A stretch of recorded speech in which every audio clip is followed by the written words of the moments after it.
Hopping right into this video. While I can't speak for you, this time of year, my refrigerator is packed until now and a few weeks after the new year. And it's with a bunch of leftovers and some overstock for when I needed to shop for, particular items. And on a daily basis, I'm opening it up and I'm standing there talking to myself, wondering how I'm going to get my normal ingredients with all this stuff in the way. This recipe was all about taking a step back, looking at what you have on hand, even what you have as leftovers from the holiday, and ultimately seeing it through a different lens to create something just as comforting, all the while trying to deplete the various food items taking up space. This fall, winter salad is one that you'll be going to the end of spring, beginning of summer, thinking about. I mean, you have flavor layers, texture layers, color layers. Don't let me get into nutrition. It's everywhere. It's everywhere. Starting with our protein, something crispy is what you want. For this one, tofu, chickpeas would be my go-to. But my other go-to, if it's not one of them,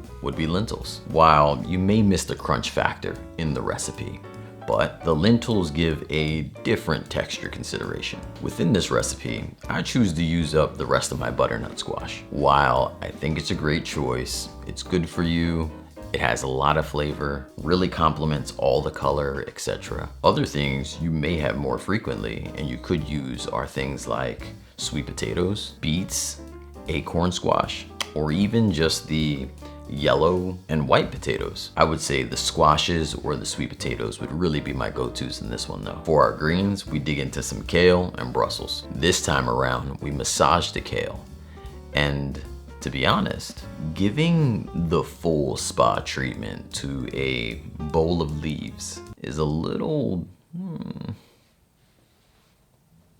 Either way, it did relax the kale a bit and changed up the texture, so it was a little less chewy. So if you're not completely a fan of kale, this massaging method might do the trick. Otherwise, use some kale, use some romaine, use some spinach, mix it up a bit. The Brussels, if you like, you could actually toss them on the tray with that butternut squash. This will give you some milder flavor and little hints of sweet. But if you keep them raw, then you don't have to worry about the potential off-putting odor. And as long as you're pairing it up with some slightly sweet flavors, you really can't even taste them. But those little babies add some good satiation to that dish. As for the dressing, I wouldn't swap out the maple or the Dijon. If you had to, and say you went with like some agave and ground mustard, first, you would have no idea the flavor components that you just missed out on. But add a teeny bit of white wine